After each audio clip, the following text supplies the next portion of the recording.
नमस्कार सभी पेंशन भोगियों का स्वागत करते हैं एक बार फिर से हमारी इस YouTube चैनल पर। दोस्तों इस वक्त की आप सभी के लिए बड़ी खबरें आ रही है। पहली बिग ब्रेकिंग न्यूज की बात करें तो संसदीय समिति ने फिर से की है आप सभी की सिफारिश। 5% पेंशन बढ़ोतरी के फायदे को लेकर बड़ी खबर आई है। संसदीय समिति ने 65 साल पे 5% पेंशन शुरू करने की पुनः सिफारिश कर डाली है। तो आखिरकार क्या आप सभी की 5% पेंशन बढ़ोतरी 65 साल से होने वाली है, इसको लेकर क्या बिग ब्रेकिंग न्यूज से निकलकर सामने आई है, इसकी भी चर्चा दोस्तों आज की इस वीडियो के अंदर करेंगे। वहीं खुशखबरी की बात करें तो 8वें वेतन आयोग के गठन को लेकर अब सभी के लिए बड़ी खबर आई है। केंद्र सरकार सभी कर्मचारियों को देगी तोहफा। देखें आपको कितना बढ़ेगा वेतन और कितना होगा सैलरी के अंदर फायदा। तो आखिरकार सरकारी कर्मचारियों के वेतन में बड़ा इंक्रीमेंट देखने को मिलेगा। 8th पे कमीशन की मंजूरी को लेकर आप सभी के लिए बड़ी खबर आ रही है। तो इसके बारे में भी आज की इस वीडियो के अंदर संपूर्ण रूप से जानकारी आप सभी को दी जाएगी। वहीं दोस्तों बात करें तो अगली बिग ब्रेकिंग खबर निकल कर आ रही है। ईपीएस पेंशन से जान लीजिए ये कड़वा सच, केपी मिश्रा ने बताई पूरी सच्चाई। जी हां दोस्तों, ईपीएस 95 पेंशन भोगियों की पेंशन को लेकर श्री केपी मिश्रा जी ने बताया पूरा सच। सभी पेंशन धारकों को ये जो सच है ये जानना बेहद आवश्यक है। तो कौन सा सच है, क्या जानना चाहिए, इसको लेकर आखिरकार क्या बिग ब्रेकिंग न्यूज निकल कर आई है, इसके बारे में भी दोस्तों आज की इस वीडियो के अंदर बात करेंगे। इसीलिए आप सभी पेंशन धारकों से निवेदन करते हैं कि दोस्तों आप पेंशन धारक है तो इस वीडियो को लास्ट तक देखिएगा। और साथ ही हमारे चैनल पर पहली बार आए हैं, वीडियो को पहली बार देख रही हैं, तो दोस्तों चैनल को भी सब्सक्राइब जरूर कर दीजिएगा। तो चलिए बिना किसी देरी के सभी पेंशन धारकों से जुड़ी प्रमुख बड़ी खबरों की चर्चा आज की इस वीडियो के अंदर कर लेते हैं। जी हां, तो सबसे पहली बड़ी खबर की बात करें तो संसदीय समिति ने 65 साल पे 5% पेंशन बढ़ोतरी शुरू करने की पुनः सिफारिश आप सभी के लिए कर डाली है। जी हां दोस्तों, संसदीय समिति ने पेंशन भोगियों की शिकायतों के निपटारे को देरी में चिंता व्यक्त की और केंद्र सरकार की सामाजिक ऑडिट पैनल गठित करने का अनुरोध किया ताकि शिकायतों के मुख्य क्षेत्र में पहचान की जा सके और प्रणाली को यहां पर जो है बेहतर बनाया जा सके। समिति ने नोट किया कि 65 साल की उम्र के अनुसार पेंशन बढ़ोतरी को लेकर जो सिफारिश दिया गया था उसके ऊपर कोई एक्शन नहीं लिया गया है। इस समिति ने पाया है कि सरकार ने इस मामले को ठंडे बस्ते में डाल दिया है। ऐसे में संसदीय समिति ने सरकार को इसका कारण पूछा और इस पर पुनर्विचार करने का आग्रह किया। समिति ने सरकार से आग्रह किया कि वह पेंशन भोगी संगठनों की मांग सहानुभूति पूर्वक विचार करें, जिससे उम्र के आधार पर अत्यधिक पेंशन वृद्धि का लाभ मिल सके। 65 साल पे 5%, 70 साल की उम्र पे 10%, 75 साल पे 15% और 80 साल की उम्र पे 20% अतिरिक्त पेंशन बढ़ोतरी को लेकर बात कही गई। वहीं दोस्तों समिति ने कई अन्य मुख्य सिफारिशें भी की है, जिसमें पहली सिफारिश की बात करें शिकायत निवारण में जवाबदेही। जी हां दोस्तों, पेंशन भोगियों की शिकायतों की त्वरित और गुणात्मक निपटारे के लिए जवाबदेही प्रणाली लागू की जाए। वहीं सामाजिक ऑडिट पैनल के गठन को लेकर बात करें तो शिकायतों के प्रमुख क्षेत्र की पहचान और समाधान के लिए सामाजिक ऑडिट पैनल बनाया जाए। वहीं पेंशन वृद्धि पर विचार की बात करें तो पेंशन भोगियों के लिए उम्र के आधार पर अतिरिक्त पेंशन वृद्धि लागू की जाए। ये सिफारिश तमाम प्रकार की है। वर्तमान पेंशन व्यवस्था की बात करें तो यहाँ पर 80 साल से पेंशन भोगियों को पेंशन 20% बढ़कर मिलती है, जो कि 100 साल से पार हो जाने पर सीधे डबल हो जाती है। लेकिन 80 साल से पहले के पेंशन भोगियों को यहाँ पर पेंशन बढ़ोतरी का लाभ नहीं मिल पाता।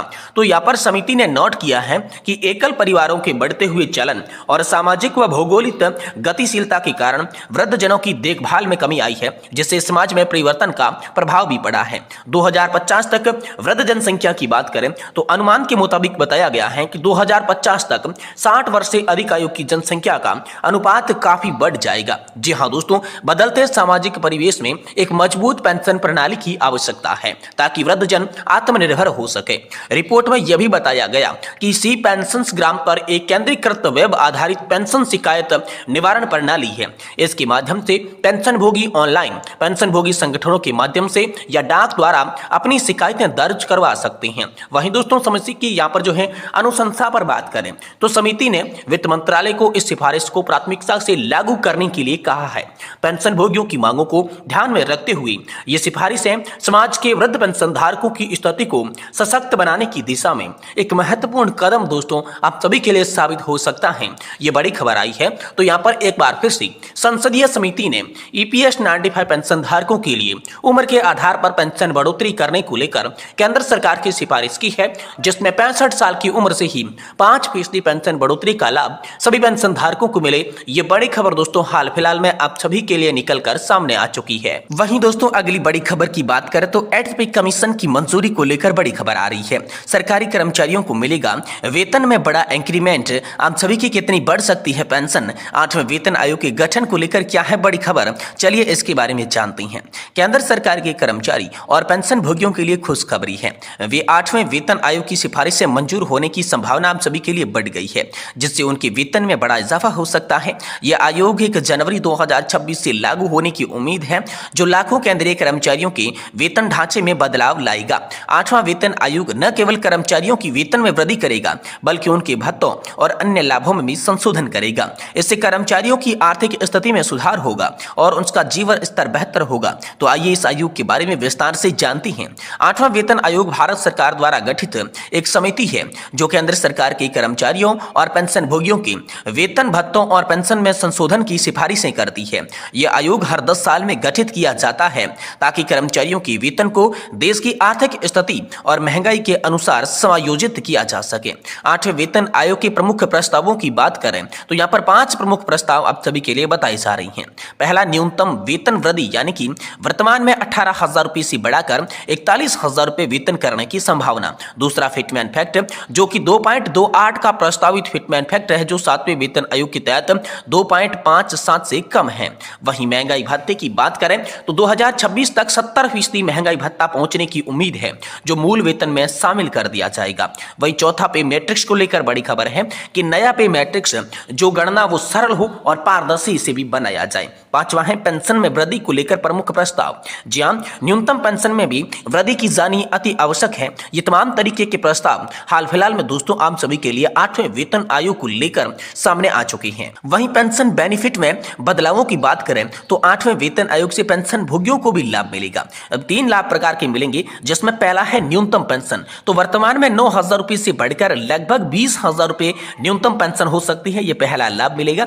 दूसरा, पेंशन की गणना को लेकर लाभ मिलेगा। नए फिटमैन फैक्टर के आधार पर पेंशन की गणना की जाएगी, जिससे काफी बढ़ोतरी से राहत मिलेगी। वहीं है यहाँ पर महंगाई राहत, यानी कि डीआर। जी हाँ दोस्तों, पेंशन भोगियों को मिलने वाली महंगाई राहत में भी वृद्धि हो सकती है। उनका जो महंगाई राहत है वो बढ़ सकता है। तो ये प्रमुख पेंशन को लेकर बदलाव है, जो कि 8वें वेतन आयोग लागू होने से पेंशन धारकों को मिलेंगे। अब दोस्तों हम कंपैरिजन कर लेते हैं कि 6वें, 7वें और 8वें वेतन आयोग के तहत आप सभी के लिए कौन सा वर्ष में लागू हुआ था, न्यूनतम वेतन कितना था, फिटमैन फैक्ट कितना था, इससे क्या क्या यहाँ पर जो है वृद्धि देखने को मिली और क्या क्या लाभ देखने को मिले। देखिए, वेतन आयोग 6वें की बात करें तो 2006 में ये लागू किया था, जिसमें न्यूनतम जो वेतन था वो 7,000 रुपए प्रति माह रखा गया था और फिटमैन फैक्टर इसमें 1 पॉइंट यहाँ पर 86 का रखा गया था। वहीं 7वां वेतन आयोग जो था वो 2016 में लागू किया गया, जिसमें न्यूनतम वेतन 18,000 रुपए कर दिया गया और फिटमैन फैक्टर 2.57 पर चला गया। वहीं दोस्तों यहाँ पर 8वें वेतन आयोग को लेकर बात करें, जो कि हाल फिलहाल में प्रस्तावित है, लागू नहीं किया गया है। इसे लागू करने को लेकर बात करें तो 2026 से ये लागू होगा और इसमें न्यूनतम वेतन की जो बात निकल कर आ रही है, न्यूनतम वेतन आप सभी के लिए 41,000 रुपए का होगा और फिटमैन फैक्ट 2.28 पर पहुंच सकता है। ये दोस्तों हाल फिलहाल में आप सभी के लिए इन 3 वेतन आयोग के कंपैरिजन की हमने बात कर ली। तो 8वां वेतन आयोग लागू होने से यहाँ पर वेतन में बम्पर बढ़ोतरी देखने को मिलेगी और फिर अन्य भत्तों के साथ साथ पेंशन में बढ़ोतरी देखने को मिलेगी, क्योंकि न्यूनतम पेंशन बढ़ेगी, पेंशन की गणना का फॉर्मूला बदलेगा और महंगाई राहत जो है हम सभी के बढ़ने से पेंशन की राशि में यहाँ पर जो है काफी इजाफा होकर पेंशन धारकों को राहत मिलेगी। तो ये बड़ी खबर दोस्तों हाल फिलहाल में 8वें वेतन आयोग को लेकर आप सभी के लिए निकल कर आ रही है।